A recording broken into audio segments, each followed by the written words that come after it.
अब इंटरवल वाला तो अपना हो गया स्टूडेंट्स। अब हम करते हैं एक चीज़ और आती है इसमें, कंपेरेबल सेट्स।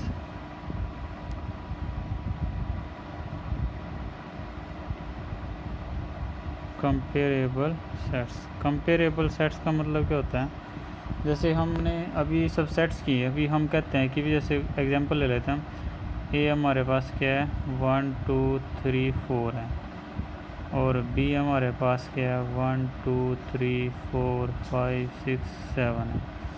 तो अब यहाँ अब ए देखो किसका सबसेट है, बी का सबसेट है ना। तो जो ए बी का सबसेट तभी होगा जब दोनों सेट कैसे होंगे, कंपेरेबल होंगे। यानी ए के पूरे एलिमेंट किसके अंदर आते होंगे, बी के अंदर आते होंगे। तो इन सेट्स को हम क्या बोलते हैं, कंपेरेबल सेट्स, तुलनात्मक सेट्स बोलते हैं। तो कोई सेट किसी सेट का सबसेट तभी होगा जब वो दोनों आपस में क्या होंगे, कंपेरेबल होंगे। तो ये चीज़ ध्यान में रखनी है। और जो कंपेरेबल सेट्स हैं उनका अगर हम डायग्राम बनाते हैं, ये वेन डायग्राम बोलते हैं भाई। ये हो गया बड़ा सेट बी और छोटा सेट ए इसके अंदर है ना। अच्छा 1 जैसे, तो इसका ये इसको टच भी करेगा क्योंकि 1 से स्टार्ट है ना, ये भी 1 से स्टार्ट है तो उसको टच करेगा। ये सेट क्या आ गया हमारे पास भी, ए आ गया। तो ये दोनों कैसे हो गए, A is a subset of B, और दोनों कैसे हैं, कंपेरेबल हैं। यदि कोई सेट कंपेरेबल नहीं है, यदि कोई सेट कंपेरेबल नहीं है, नॉट कंपेरेबल, तो तब उनका जो वेन डायग्राम है वो इस टाइप से बन सकता है, बी और मान लीजिए आ गया हमारे पास ए, या फिर भाई ये आ गया बी और ये आ गया ए। नॉट कंपेरेबल का मतलब, जैसे मैं एग्जांपल लेके लिख देता हूँ यहाँ पे, ए लिख लिया हमने 1 2 3 और बी सेट लिख लिया हमने भाई 5 6 7 8। तो देखो कोई एलिमेंट कॉमन ही नहीं है, तो जब कॉमन ही नहीं है तो ये इसका सबसेट कैसे हो सकता है, नहीं हो सकता ना। तो दोनों के वेन डायग्राम अलग अलग आएंगे। इसमें क्या हो सकता है, जैसे यही ले लेते हैं हम 1 2 3 ए और बी आ जाता है हमारे पास भी 3 4 5 6। भाई कोई एक आधा एलिमेंट क्या आ गया, कॉमन आ गया, लेकिन सारे एलिमेंट नहीं आते। तो ये आ जाता है हमारे पास नॉट कंपेरेबल सेट्स के लिए। ये वेन डायग्राम होते हैं। अभी जो नेक्स्ट टॉपिक अपना चलेगा वो वेन डायग्राम के ऊपर ही चलेगा हमारे पास। किसके ऊपर चलना है, वेन डायग्राम के ऊपर चलना है। अब आगे करते हैं हम। ये क्लियर है कि भी कंपेरेबल और नॉट कंपेरेबल का, ये दोनों क्लियर होने चाहिए। अब इसके बाद आता है हमारे पास कॉम्प्लीमेंट ऑफ ए सेट।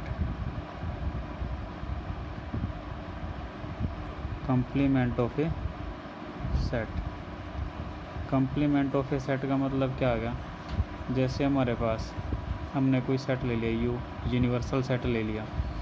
तो ये यूनिवर्सल सेट क्या ले लिया हमने, नेचुरल नंबर का सेट ले लिया। मान लो 1 2 3 ये नेचुरल नंबर का सेट ले लिया।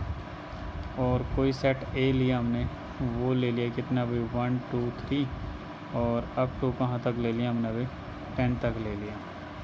तो complement of set A, complement of set A. Complement का मतलब क्या होता है कि भाई जिस सेट का कॉम्प्लीमेंट निकालना हो, किसी भी सेट का यदि हमें कॉम्प्लीमेंट निकालना है तो उसके लिए हमें एक यूनिवर्सल सेट चाहिए होगा और वो गिवन भी होगा हमारे पास। कॉम्प्लीमेंट ऑफ ए सेट निकालने के लिए क्या गिवन होगा कि यूनिवर्सल सेट गिवन होगा। कॉम्प्लीमेंट का अर्थ क्या होता है कि भाई जिस सेट का हमें कॉम्प्लीमेंट निकालना है उस सेट के सारे एलिमेंट छोड़ के जो बाकी बचते हैं वो लिख दो, वो क्या बन जाता है, कॉम्प्लीमेंट बन जाता है। जैसे देखो वेन डायग्राम से हम समझाते हैं। ये हमारे पास क्या आ गया, यूनिवर्सल सेट ले लिया। ये हमारे पास क्या भी एक यूनिवर्सल सेट है और इसके अंदर हमने क्या ले लिया, अपना ये सेट ले लिया भाई ए। यूनिवर्सल सेट क्या हो गया, नेचुरल नंबर का सेट है ये। और ए में एलिमेंट कहाँ तक है अभी 1 2 3 अप टू कहाँ तक है 10 तक। 1 से कहाँ तक एलिमेंट है इसमें 10 तक।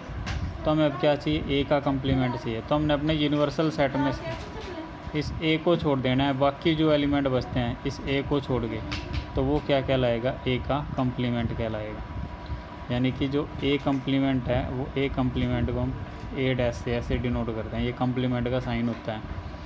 तो जब कंप्लीमेंट का साइन कंप्लीमेंट निकाल लेंगे तो हमने क्या कंप्लीमेंट की डेफिनेशन क्या बताई है कि जिस सेट का कंप्लीमेंट निकालना होता है उसका कोई भी एलिमेंट इस सेट में नहीं आएगा, यानी all the element of universal set except the element of set A के जितने भी एलिमेंट्स हैं उन सब को छोड़ के जो एलिमेंट्स आते हैं वो क्या कहलाता है कंप्लीमेंट ऑफ सेट। अब 1 to 10 है ना, तो ये तो छोड़ने पड़ेगा, हमें कहाँ से शुरू करना पड़ेगा 11 से, 11 12 और अप टू एंड सोन आ गया हमारे पास। तो ये क्या कंप्लीमेंट ऑफ ए सेट हो गया। और कोई एग्जांपल ले लो, यूनिवर्सल सेट ले लिया हमने भाई 1 2 3, मान लो कहाँ तक ले लेते हैं हम 45 तक ले लिया। ए का कंप्लीमेंट निकालना, अब ए क्या हमारे पास में 2 3 4 5 6, मान लो ये है, सॉरी ए सेट ये हमारे पास, ये ए सेट हो गया, ये क्या हमारे पास यूनिवर्सल सेट है और ये सेट ए है। तो हमें क्या निकालना है अभी ए का कंप्लीमेंट निकालना। तो कंप्लीमेंट क्या होगा, यूनिवर्सल सेट में से जो ए के एलिमेंट है उनको छोड़ देते हैं हम।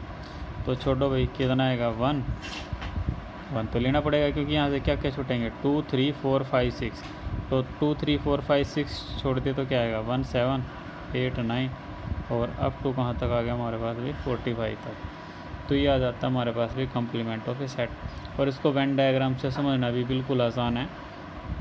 वेन डायग्राम से आप समझ गए, देखो ये जो बड़ा सेट है ये क्या हमारे पास यूनिवर्सल, और ये छोटा सेट ये जो अपने पास है जिसका कंप्लीमेंट निकालना, इसको हमने ब्लैंक छोड़ा हुआ ना, इसके बाहर जो था वो डार्क कर दिया। जो डार्क पोर्शन है वो क्या रिप्रेजेंट करता है कंप्लीमेंट ऑफ ए।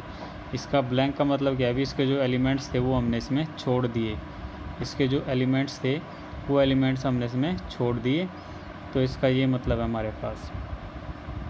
तो ये क्या कहलाता है हमारे पास भी complement of a set, complement of a set. तो आज आप लोगों को यहीं तक करना है।